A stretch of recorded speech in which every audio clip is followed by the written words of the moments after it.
Hello, Ted. How are you, Amir? I am great. So you're at the office. I love this setup. You like it? I am at the office. Yeah, I do. I love the way you come on with this professional mic, and I've got my AirPods in. I mean, it's just a totally different world. It all looks all snazzy and everything, but this is all Chris Wolf's doing. He said, you need to get this mic and you need to get this, piece and that thing. So if it wasn't for him, I would be out in the front yard naked, standing around, running and jumping up and down. So, it's all him. It's really been a lot of fun though, doing this kind of stuff, and learning. I'm excited. Yeah. I'm going to be very frank with you, like I am with everybody, I think, because, I don't have a lot of secrets, but, I'm terrified of this today. I'm more nervous about interviewing like you and Mike because we know each other so well, and I'm going to make sure I don't trip over the boundary so much. So I'm going to go ahead and put a guardrail up right now and just say, if something's out of bounds, just tell me it's out of bounds. We'll take it off the table. That'll be fine. Okay. But I will probably push us to the boundary on some things, because I just think it's good stuff, But how are you doing? I mean, have you gotten your taste and smell back yet?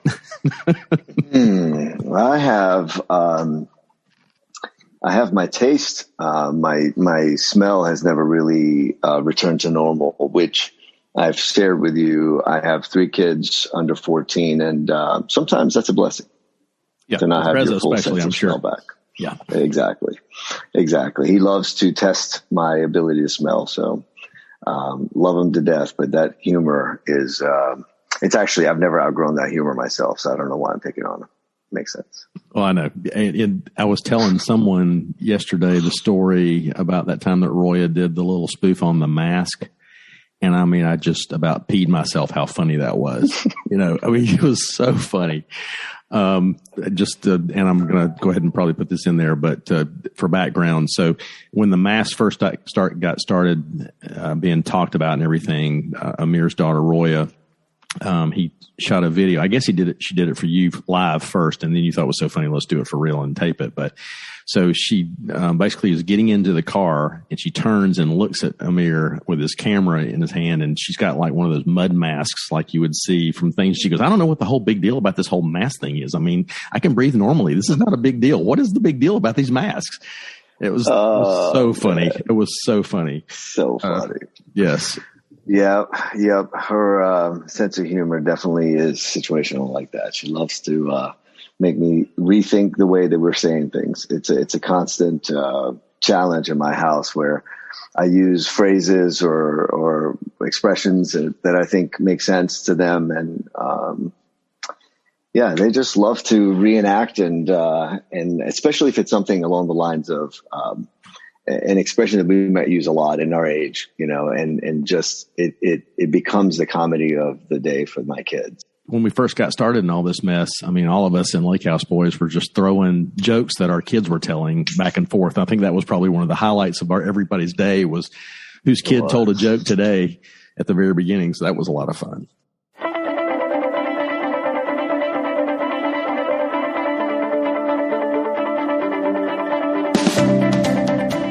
Welcome to the Vision of Leadership podcast. I'm your host, Ted McElroy. This podcast is dedicated to helping you find your wins, have a better quality of life, and become the best leader you can be. Hey, have you subscribed to this podcast yet? Don't miss an episode. They're worth every single thing you paid for them, which is nothing because they're free. I invite you to subscribe to the podcast by hitting the subscribe button. Give us a rating and a review on your specific podcast player. This helps us with our podcast rankings and makes it easier for people to find us. And as always, please support those who help support us.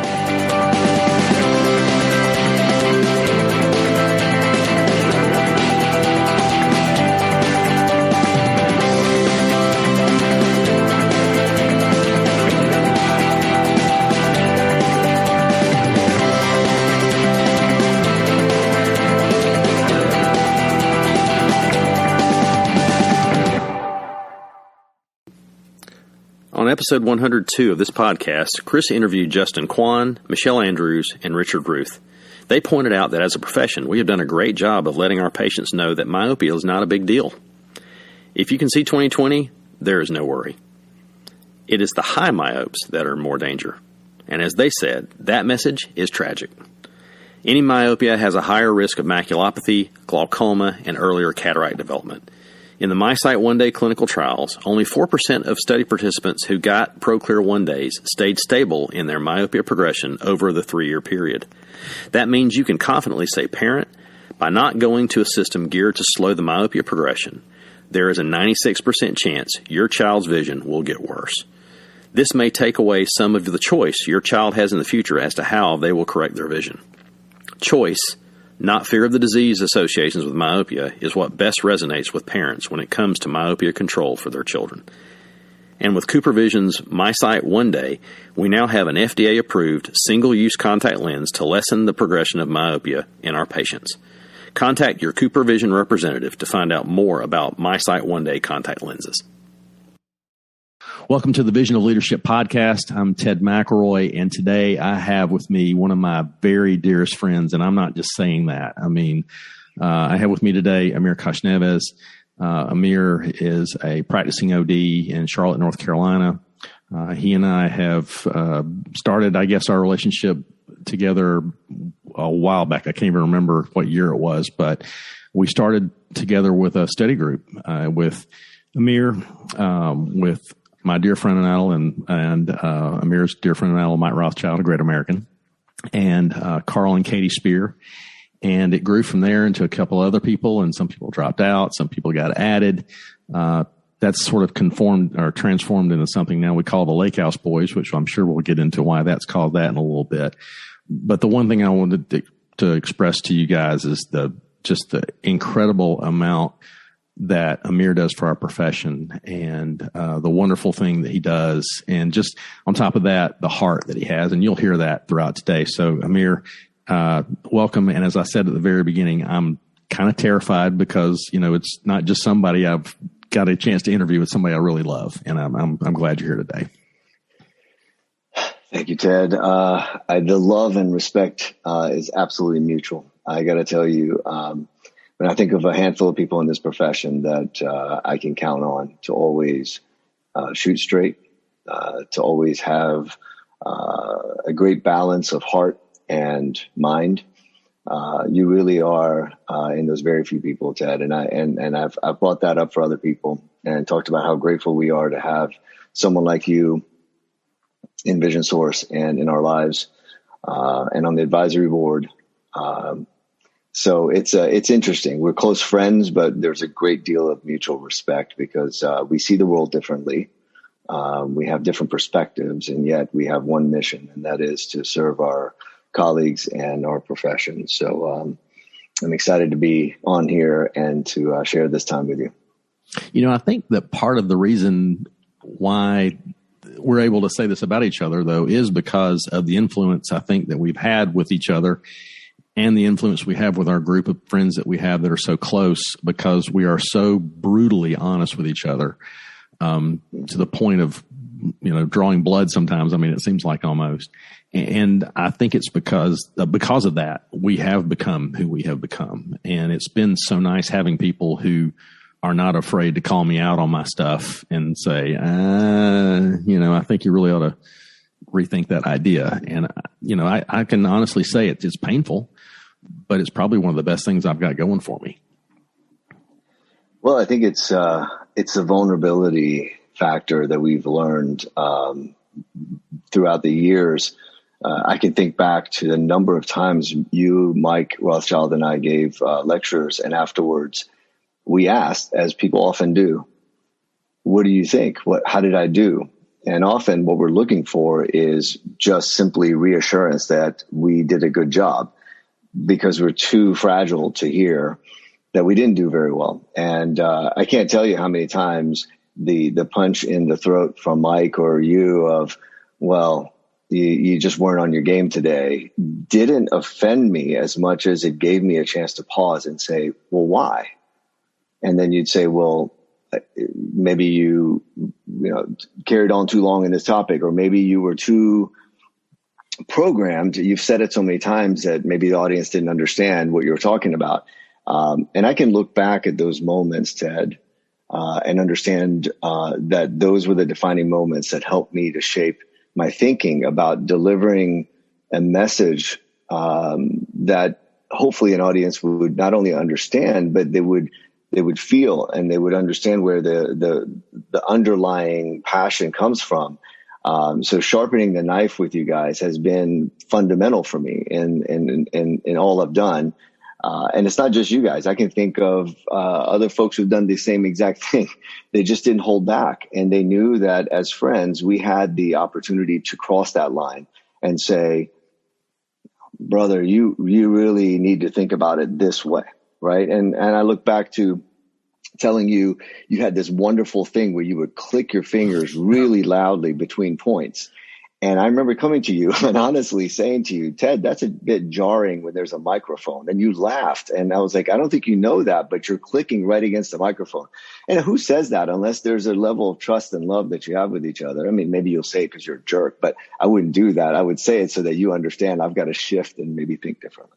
Sorry, that was long-winded. But. No, that's fine. I mean, and as I'm thinking about through this, I mean, what is it that, I mean, see, I don't think I've put out any kind of vibe to anybody. I mean, maybe I have, I don't know, but I mean, you're kind of the same way. I mean, how do we show ourselves to be so vulnerable in front of people that people are willing to do that for us? I mean, what is it that gives people that ability to, okay, you have permission to tell me whatever you want to tell me? Oh, I think that's evident from your body language. I can tell you within 10 seconds if I'm dealing with someone with a big ego or not. I think it's in the first few words that you say to someone. If it's a lot of I's in the conversation, every sentence starts with I know that I have to be a little more guarded with my words. I think that when somebody has an open heart and they have an open mind, it shows very quickly. Let me give you a great example of that. And this is one of those tipping points in my life, honestly. Thanks for reminding me of it. I have a wonderful friend, yours as well, Dr. Mark Leary. Mark and I ran into each other about a year before I went to optometry school. I was at University of Chapel Hill, and he was at North Carolina Chapel Hill, and he was at University of Eastern Carolina. And I said that all wrong. Let's just do that again.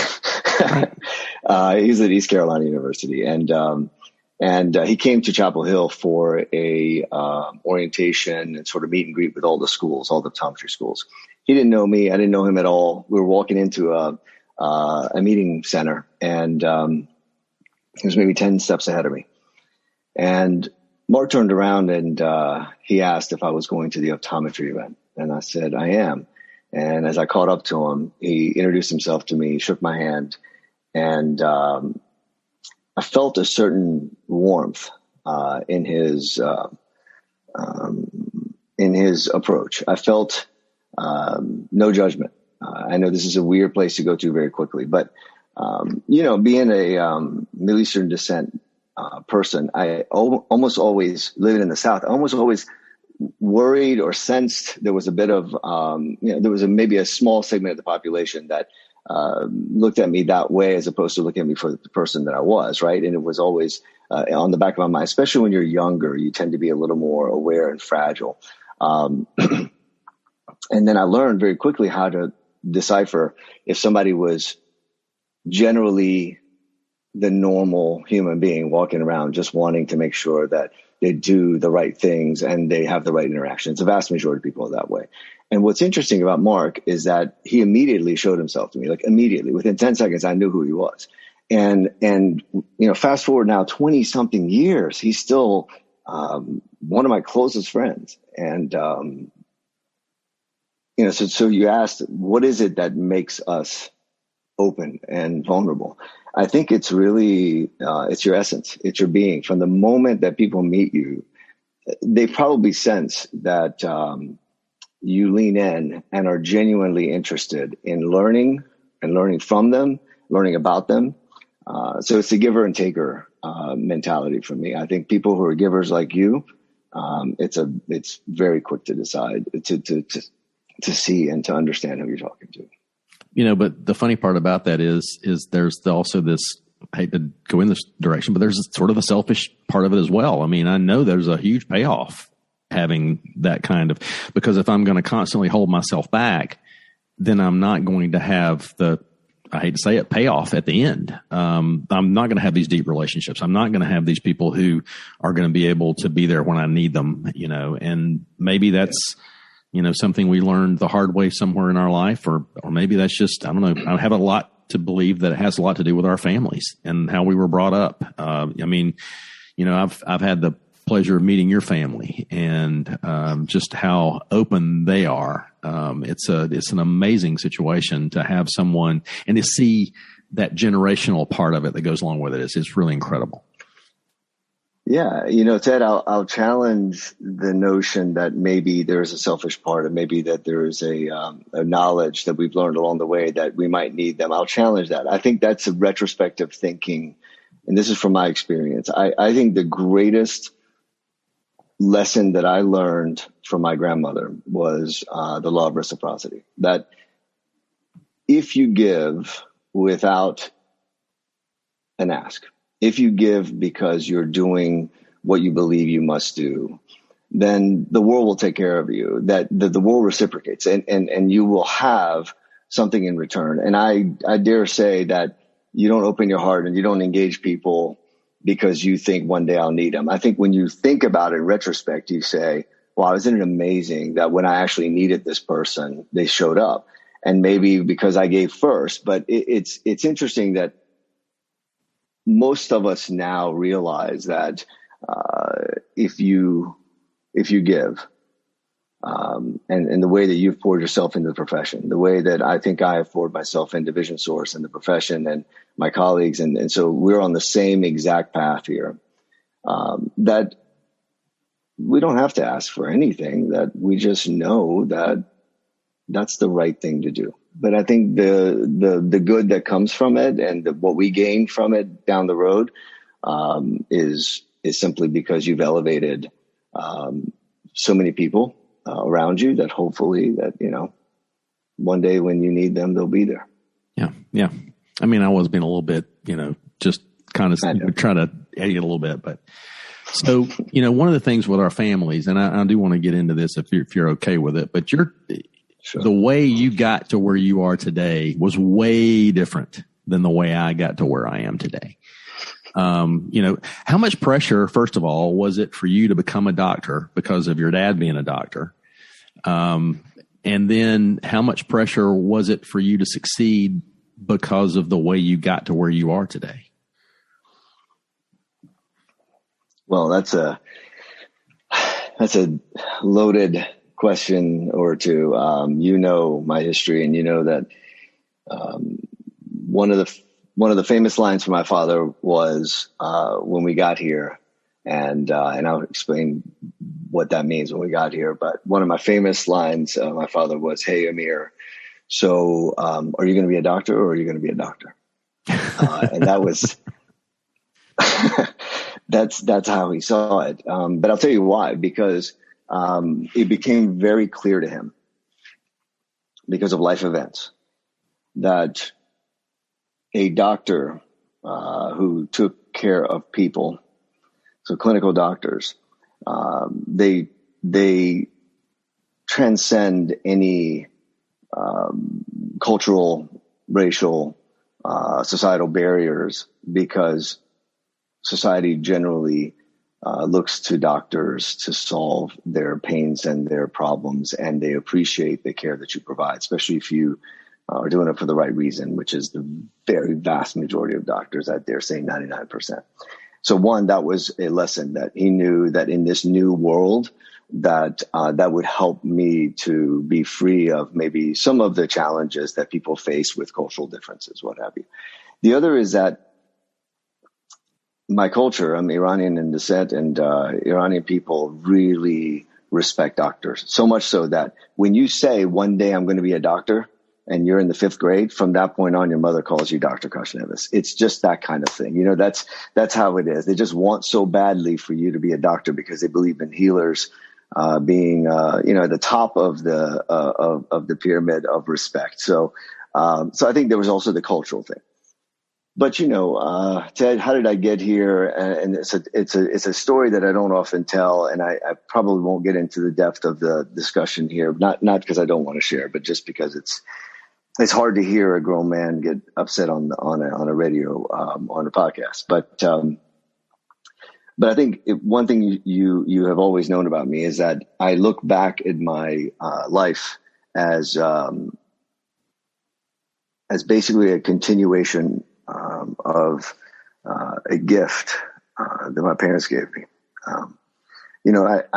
I was a 12-year-old who was facing incredible pressures in Iran post-revolution. So we went from one of the most free, Americanized countries in the world under the Shah's regime, and right or wrong, it was very pro-America. Incredible liberties. Iranians lived a way that no one else did. They didn't even need a passport or visa. I'm sorry. They didn't need a visa to come into the U.S.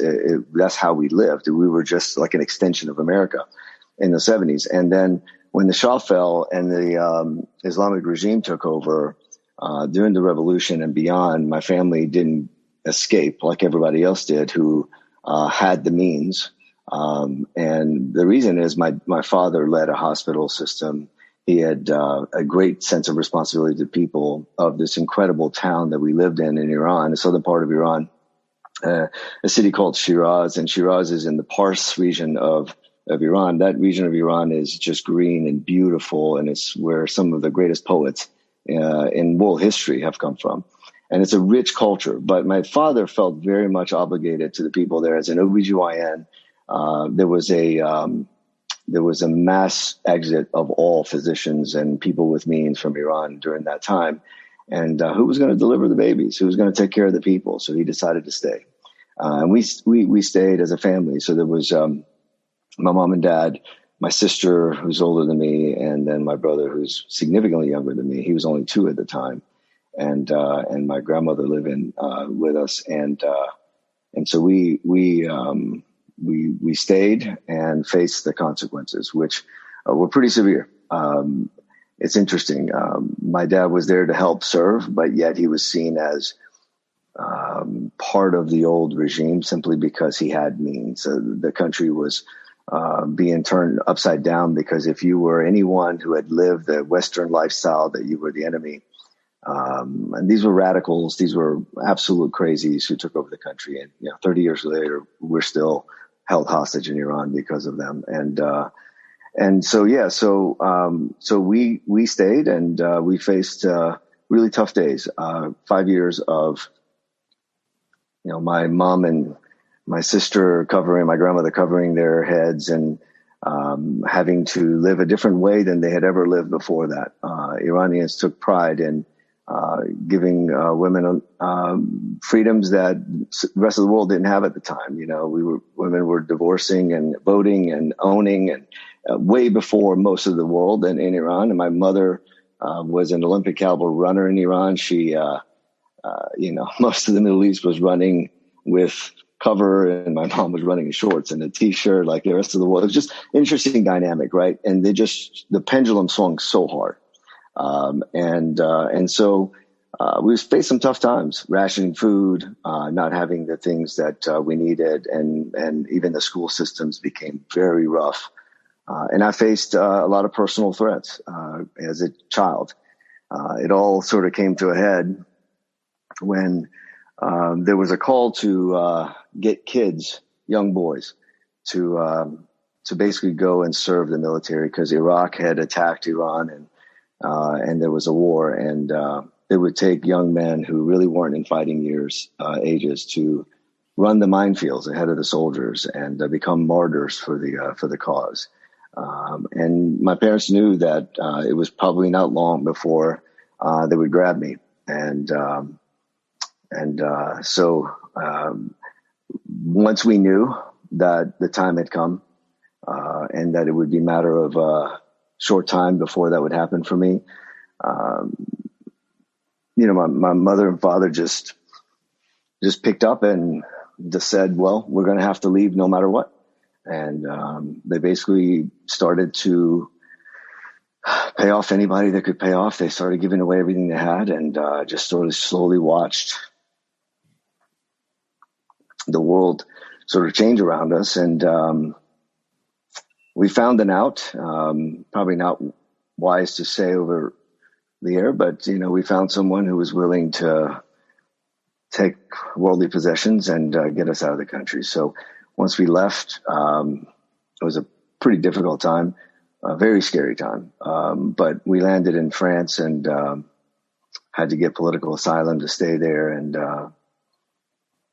not knowing where we were going next, but knowing that we had gotten out of the country and they had saved my life.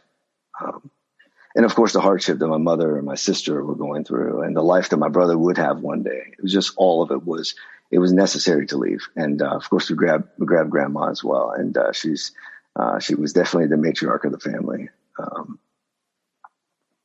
And then from there, just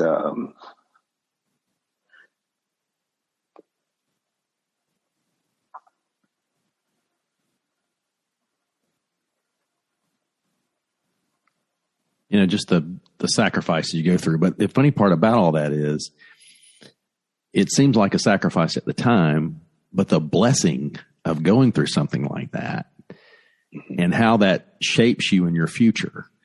I guess, and I've thought about it a lot lately. Right now we're going through this, watching Afghanistan revert. And I've thought a lot about you and your family and what the kind of thoughts that must be stirring up in you guys watching that happen. But knowing too that some of these people that are going to get out of this are going to come to wherever they end up are going to have such a huge, I want to say, advantage over those of us who've just always had it. And I see that happen over and over again. And, I've heard you tell stories about coming to Rockingham and, not speaking any English and going to a point, from where that was to where you are now, where, it's just an amazing situation to watch, but yet it's just a human story. There's nothing, I don't want to say this the way it's not really that special, but it is very special at the same point. We all have some sort of problem we go through. Most of us just don't look at it that way. We look at it as something that's been done to us and we just sort of move on with it. But the fact that you could take what you did and say, this is what shaped me and made me where I can give others a chance is probably why you are where you are. Well, thanks, Ed. I needed that break. I will tell you that when we finally made it here through a tremendous ordeal and much hardship, one thing was very clear: to make something of the life, right? And I think whenever you are put in that position as a child, especially, you really grasp at purpose and you have a sense of drive that is fueled by both appreciation for the opportunity and guilt of the pain that you may have caused your family. But the other thing that I really understood was that this was the land of opportunity, because as soon as I got here, I told you, I knew yes, no, and water. That's all I knew. Imagine you're almost 13 years old and that's all you know. And you sit in the back of a classroom and, great teachers would teach the class and then run to the back and sit down and teach me everything starting with the alphabet, honestly. And I'm in the seventh grade and I don't speak their language, and my sister too. And my brother was a baby at the time. He was 2 years old. But, what's interesting is, just for fun, I lost my accent within a year of being here, because I learned that at 12 is the very last year in your life that you can learn a language and make it your own, like, mother language, right? And so my sister was 14 and she still has this beautiful exotic accent, a little bit, not so much, but she has it. And then my brother was raised in Rockingham, North Carolina. So he looks just like me, but he has a Southern accent. And I think that is the most brilliant and amazing thing in the world. It's just how crazy it is to have had him be raised in this small town of North Carolina that we love so much, by the way. That community took us in. My dad delivered at one point nearly 50% of kids in the county every year. And So it's really interesting. Dr. Khoshnevis, that they could barely pronounce, became the guy who, at his retirement, everywhere we went, people would just get up and hug him. Just random guys, 6'5" burly guys, and be like, "Oh, you delivered me." And it's hard to imagine that people know a doctor like that. And I think, Ted, I've always said to you, I envy the fact that you're in this small town and you have such an impact on the lives of people there. Because in Charlotte, while I might see people and they may say hi, and it's a very different world than being a healthcare provider in a small town, which creates such a bind to the community, creates such a bond, I should say, to the people of that community. So anyway, side story there, but you're right. I have absolutely, I treated high school, college, optometry school, and my career as a way to make not only my parents proud, but it's sort of giving them a sense of it was worth it, right? It was worth the sacrifices.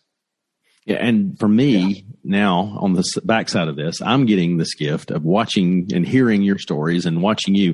I got to go through this exact same thing with one of my former associates, Janine Nguyen, when she and her family escaped from Vietnam when the communists took over, and hearing that story. And it really impacts you, even though you didn't go through that, but you start thinking, oh my gosh, I've just been given this. This has been easy for me. For the rest of you guys who've gone through some of these things, it's a blessing to have those stories told to us. And that's one reason why I wanted to get you to tell that story to that level. And I really appreciate you being vulnerable and talking about that. Let's shift gears a little bit. Let's talk about cars. You have a little bit of a passion, I might call it obsession, with cars. And I can go back to the very first time I think that we really got to see what you were driving. Mike and I had come to Charlotte, and you were driving a Saab station wagon, and you were so excited about this Saab station wagon and how it came with a driving course. And I was thinking, a station wagon with a driving course. I guess, and the transitions you've made from cars has been just really fun watching you go through these stages. But where did you get your love of cars? What gave you that? First of all, I love that you call it a Saab station wagon. That is definitely driving a nail as far as you can into my heart. But I love it, and I appreciate that. Yeah. So no, I grew a love for automobiles. When I was in high school, I had a distant relative who showed up in a bright orange E30 M3, which was the legend of all M cars. Anybody who knows cars knows that's the prized possession in the BMW world. And it was a manual, and it had BBS wheels on it. And here I am looking at the cars my family own, and they're all very much utilitarian sort of family cars. And then this thing pulls up, and it's like I don't know, it's like seeing fireworks in your driveway. It's very weird. It's just something I can't describe. And then he strapped me in it and went for a drive, and he was taking corners. My face was plastered to the windows, and there's something about that moment, I think, that made me love the feeling that I had being in a car that was a performance-driven car. And so that's sort of always been my thing. I love cars for what they are, even SUVs and Jeeps and what have you. But at the end of the day, I actually will reference Mark Leary again. He once called me when I asked him if I should buy car 1 or 2. He said, I don't care which one it is, just make sure it's fast. And I've never forgotten that.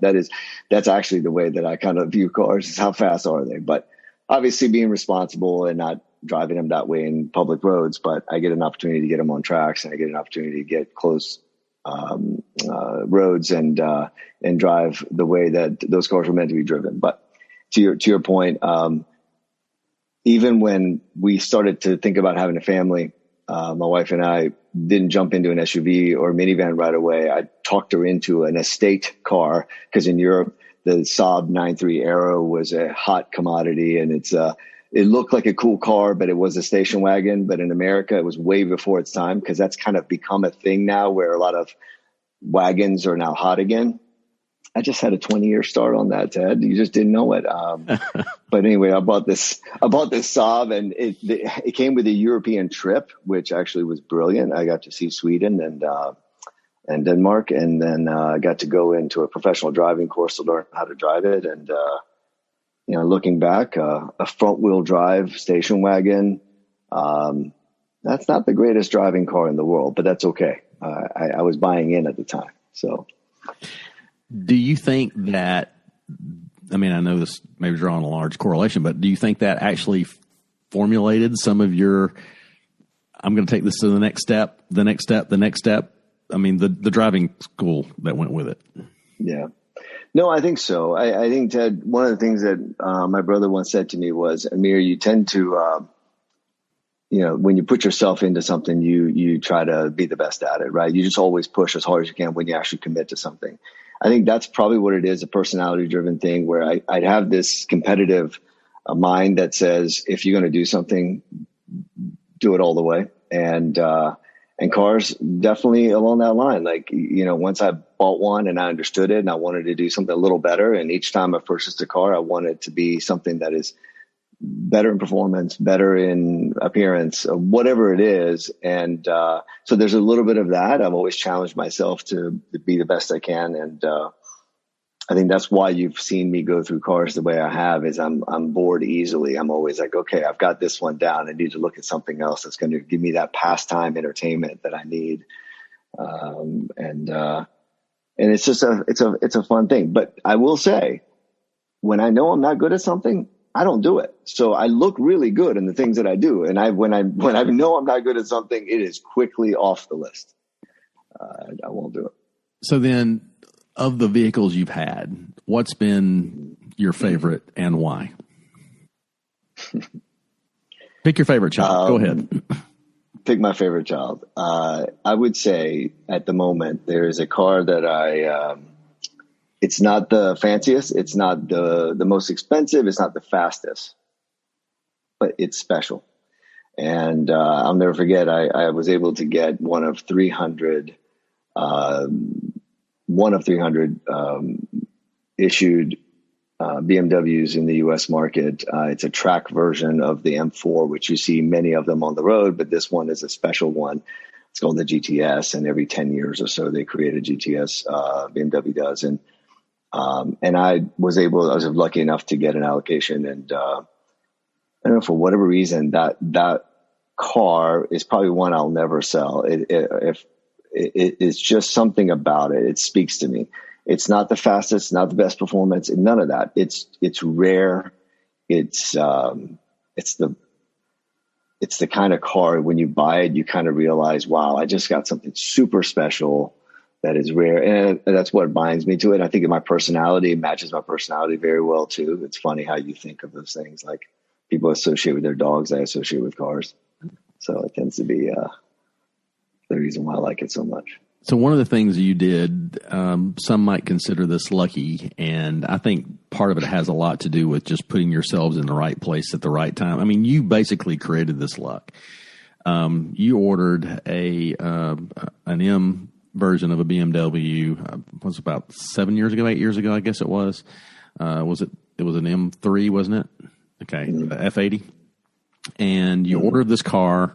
You heard it was coming out. You decided to go ahead and place an order, and you put in with the dealership. And then the day of reckoning comes about, and you get this phone call from the salesman. So, what was that phone call like? So they said, hey, you have an opportunity to, we put your order in the minute that you could put the order in for the F80 M3. Sight unseen, I kind of knew that this would be the next generation I wanted to get. Comes in, it's literally numbered 1. And I was so thrilled to have this car before almost anybody else, months before anybody else. And so I get the car, and I can't even insure it because insurance companies did not have the car listed yet. So I remember bringing it home and thinking, well, I can't really drive it. I had this awesome opportunity to stare at a car that was so new to the eye, so novel, and in high performance, just everything I wanted. And then 4 doors, could put my kids in it, and took a few photos of it and posted it on my personal Instagram. And it's really funny at the time, you post something, you get a few likes, and that's a pretty typical experience. So I posted this white M3, and I woke up the next day and it was like 2,000 likes on it or something. And it just blew my mind because I was thinking, what's going on? And I had always been a gearhead and always had modified my cars to an extent. So I started to tell the story of that car and what I was going to do with it and how I was going to modify it and how to personalize it, I should say. And it just became a worldwide phenomenon. I mean, that car was probably as famous as any car you would find on social media. I mean, I had well over 100,000 followers just following the story on that car. And it was really neat. I started to learn a lot about the storytelling aspect and the car community and how that world operates. And as I started to dig in, I realized that I was accidentally sort of starting a bit of a movement for a lot of folks. They weren't telling their story that way, and the whole community sort of was building around it.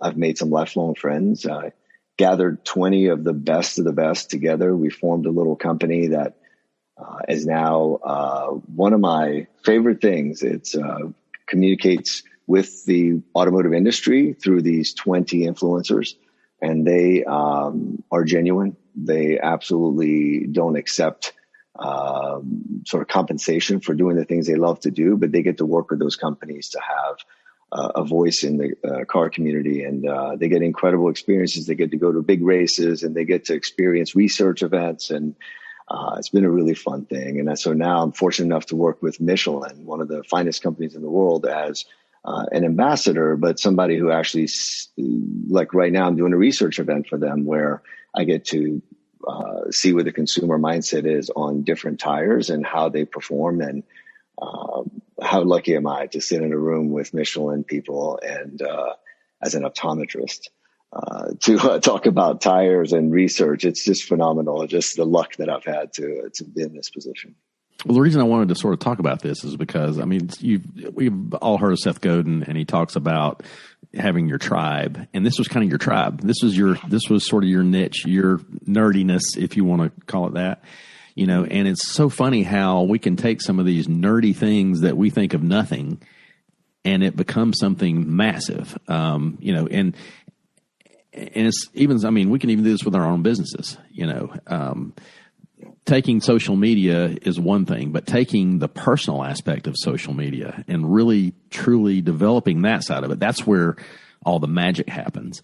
I don't know many people who have an Instagram following of 175,000 plus followers. I mean, and it's your car. It's not even you. It's just a car, so to have something like that is just a little bit insane, and I had it happen to me for the very first time about 2 months ago. Somebody was looking through Instagram and was on your page, and I go, "Oh my gosh, I know that guy." And they go, "No way," and to have something like that happen was even more strange. For those of you, it's Carnucopia. And it's not just about, it's a number of other of Amir's friends in Tuner Theory as well, but just amazing pictures of some beautiful, beautiful automobiles, including one that didn't stay around very long, but it actually became an impetus for me to get into a Tesla. You had a Model X for a little bit, and now I've got a Model 3 and love it. And it's been incredible having this kind of nerdy thing happen even with this car. It's almost like there's a whole group of people. I'll put it this way. So we went to Jacksonville to go see a concert a few weeks ago, and real close to the hotel was where the supercharger was. And I got up early before everybody else did and drove over the supercharger and plugged in just to go ahead and top off the tank before we're getting ready to head back home. It's about a 2-hour drive from there. And there was another car that was there when I got there. We both finished charging at just about the same time. He actually had unplugged before I did and had gotten back in his car. And as he drives off, he waves at me. And I wave back and I'm thinking, holy crap, I never do that at a gas pump. Who waves at anybody at the gas station? Nobody, unless you know them. I mean, these are people I have never seen before. I'm sitting in front of basically a gas pump and I'm waving at them. How nerdy is that, you know? And it's kind of funny how these little niches develop and where those dots start getting connected and how that sort of takes you in from one thing to the next. It's just bizarre and strange. No, I am definitely a student of communities that are formed around a common passion. I found that yet another example of how common love for something, and hopefully something that has a positive impact, obviously, on society and on each other. The car community is a very collaborative community. It's very loving. It doesn't see color. It doesn't see differences. Look, I drove a very modified Jeep, and I'm talking off-road Wrangler that was built to, I don't know, climb Everest, it seems, for some folks. But and it's funny, I would go into a Jeep community and there'd be some guys who are true sort of off-roaders, and they'd see me step out of it and their jaw would hit the ground because they just can't believe I'm the one driving that. But honestly, within seconds, we'd be comparing, how did you gear it? You know, what suspension did you use? And wow, you got a supercharger. What is that like? You know, I'd hand them the keys and say, drive it. It's amazing how quickly human beings can transcend differences when you find a common passion or love for something. We see that all the time in Vision Source. You know that it's to me, that's the pinnacle of this idea that we have a community of people who are so passionate about a cause, and that is private practice optometry and its success, that we don't see each other as anything other than family. It's almost frightening, honestly, because I walked around the exchange and the number of people that simply just came up and said, thank you, and awesome, or I'm so thrilled to be part of this community. The number of people that did that, Ted, I walked around with, I was choked up the whole meeting, just seeing how passionate people are about what we do. But that happens in these other little worlds, the car world, the Tesla world is known for that. People just love to connect and talk. The Jeep world does that, right? The sports car world does that, but it's not just about that. I'll share with you my other passion. I got into martial arts really late. I decided that I want to do something really crazy. I was 38 and staring at 40, and now that's 11 years ago. And I decided that I wanted to do something to really challenge myself. I was no longer active competitively in sports, and I grew up sort of being a little addicted to the competitive world. And I got into Muay Thai. And if you don't know Muay Thai, it's a combat sport out of Thailand that, for the most part, it's street warfare. It is very challenging, but it's also a martial art that has matured into a respected form of the arts. And I got into it, and listen, I walked in, I didn't belong in there. Every guy in there looked like they were ready to go to war. And there's just an optometrist who walks in, who looks nothing the part. And I very quickly, when I got in there and I started to connect with folks and started to really show that I was vulnerable, that I wanted to learn and I wanted to be good at it. I saw folks who I would probably never talk to in the real world, walking by them, become close friends, people who really invested in me developing my skills. And I got just completely involved in it to a point where I looked up one day and I thought, I have a chance to actually achieve a rare thing, which is to become a crew or an instructor in Muay Thai, which is a pretty difficult thing to achieve. Its testing is legendary. Most people don't want to go through it. And so finally, after 7 years or so of training, one of the most incredible moments of my life was to be tested by Ajahn Chai, who comes from Thailand, and he's actually former Bruce Lee sparring partner back when the the arts would battle each other to see who's best. And he is 80 something years old, but he still comes to the U.S. and tests a few people. And I got a chance to go out in Oregon in the woods and pretend that we were in Thailand, and for 4 days train hard and then be tested as an instructor. And I don't say that to brag. I tell you that because it actually is sort of symbolic to everything we've talked about, sort of analogy of everything we've talked about. If you're going to commit yourself to something, commit to the logical end result, which is I have mastered it, that I have become someone who can teach, who can give back. And once I became an instructor and I'm sitting there just completely in pieces, the first thought I had was, I can share with my children that, you can achieve something that is this difficult to achieve, that honestly was at the very top of the most difficult things I've ever been put through.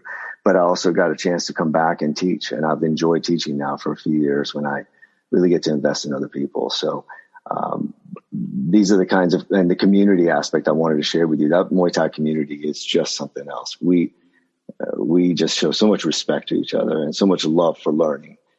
So it's similar to the car world. I think it's all about community for me. So I think it's got a lot to do too with, again, sort of circling back a little bit in the beginning. I think it's got a lot to do with just the thought processes we had that put us into these places. I don't think it was accidental that you got involved in the things that you got involved in, or I did, or any of the guys that you and I hang out with on a regular basis. It wasn't an accident.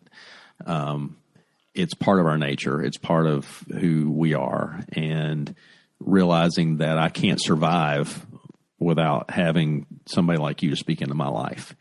I think that has a lot to do with it as well. You made a large change in the way your professional career is a couple of years ago. And so how many days a week are you actually in the office now? So I see patients 1 day a week on Mondays. And then 4 days a week, of course, I'm in my role at Vision Source. Yeah. And I think it's incredible that you're able to still do what it is that makes the second role important, because it gives you some validity to be able to speak to, well, here's what happens in the real world for all of us optometrists. But how has your view of what optometry is changed since you stepped into the senior leadership role at Vision Source? For the sake of being vulnerable, I'll tell you that seeing patients full time was sometimes challenging for me, because I felt that maybe I wasn't growing, I wasn't expanding my abilities to lead. I was thirsty for an opportunity to be able to help my colleagues be better. So I was doing it fairly well in my own practice, but I had this itch. But I didn't really love seeing patients 5 days a week, because I felt like I could do something else. But that was pretty evident a year or two into my practice. And I started to reach out, doing other things like you do, lecture and serve boards and serve the profession and state society and anything I could to help. But when I made the decision to take the leap into moving in a leadership position at Vision Source, one, it was because two people at the time that professionally I respect more than anyone else. Honestly, Glenn Ellisor and Jim Greenwood, those two people probably poured more into the lives of optometrists that we know than anybody else, and all that they've done. And almost indirectly, they never take credit for it. But when they both sort of tapped me on the shoulder and said, "We really want you to consider this position," it was very difficult to say no to those two. I mean, talk about two legends asking you to do something. But for me, it was a soul searching moment. I had to think about leaving the practice, nearly full time leaving the practice, and then, of course, most importantly, my family and the sacrifices they would have to make, because this role is demanding, and it's not 4 days a week. It's every day, all the time. But it's extremely rewarding, because the work you're doing is helping your colleagues and the people you love in the profession, hopefully, and a private practice optometry. But what I knew then was that I couldn't leave clinical practice. One, I would probably only have a runway of a couple of years before I was not relevant. And two, to your point, I still own and operate my practice. I still serve in operations of my practice. And if I'm not running the practice, if I don't understand the challenges that our doctors are facing, that our staff's facing, that our practices are facing, then really I'm not an optometrist who's serving in the chief medical officer role. I'm an executive, but maybe not an optometrist. So that was absolutely critical for me to maintain those positions. What's been the biggest surprise that has happened to you, to everything for you since you've taken this role? Biggest surprise. I think seeing private equity make such an impact on the way we think about private practice, and then the incredible response of private practice to that challenge. I think people only think about the attrition factor, losing practices, private equity. What I find interesting is, since a competing private equity group started a practice in my backyard, literally both of my locations have a startup private equity location, a true greenfield, opened up directly in my parking lot of both locations. Unbelievable. Just hadn't heard that anywhere else. But since that time, my practice has evolved and has responded to that challenge in a way that I'm just so incredibly proud. We are so much better than we were before that group set up in our parking lot. I'm not giving them credit. I'm actually giving credit to my staff and my team for doubling down on our culture, doubling down on who we are and what we believe. That this is a perfect example of the expression, culture eats tactics for lunch.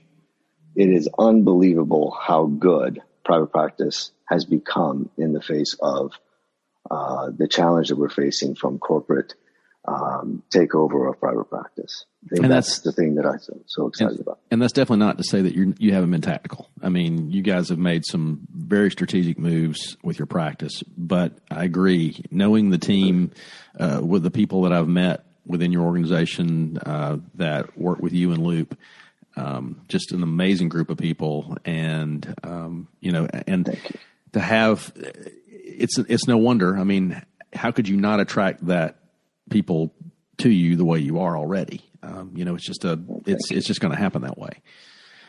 So I've kept you for almost an hour now, which seems like about 5 minutes. As we're closing, if there's one thing you want to leave the audience with, what is that one thought you want to have them have as they walk away from this? So much of this was personal. I didn't expect it. I expected some of that because we're so close. I figured a lot of our conversation would be centered on optometry and vision source. But what's interesting is, to me, this conversation has made me realize, and I hope that the takeaway from anybody who's still with us listening is, at the end of the day, human beings are all looking to serve one thing, which is that primal mission of taking care of ourselves, our families, being able to make this world that we live in a better place. I think that the vast majority of people have my story, and theirs is slightly colored differently, but we all go through challenges. But perseverance is not a strength. It's actually a result of understanding that you must respond to the challenges that you're faced with thoughtful, maybe very honest way of looking at your life and saying, what changes can I make? What things can I dedicate myself to? How much am I going to pay attention to the challenge in front of me versus what I can control, what I can invest in? I hope that this was more hopefully a story that would inspire a younger person to say, hey, I may be faced with some challenges, but gosh, if that Amir guy can do it, I can do it. And I feel like this is a moment of truth for all of us as we're looking at COVID challenge that we're facing. We're looking at society challenges that we're facing and the pressures from abroad. And we're saying, gosh, is the sky falling, or is it that there are always going to be challenges? And if we as human beings unite, if we're a community, if we focus on the things we can control, and each one of us individually take responsibility for what things we can impact, I'm like you, Ted. I think you're the one who's ever brought this to my attention, but I don't point outside the window and blame. I just don't. And I hope that that's the takeaway, is to just look inside, dig deep, focus on the things you can control, and hopefully you'll see some positive changes in your life, and you'll do it better than I've ever done it. Thanks, Amir. I can't add anything to that at all. I really appreciate your time. For those that are listening here, I hope you've taken some of this and pulled your car over, wrote the notes down, whatever it took. But if nothing else, Amir, just the fact that we've had a time to share together, I can't appreciate this anymore. Thank you. Love you, Ted. Thank you. Too, brother. Thanks for having me.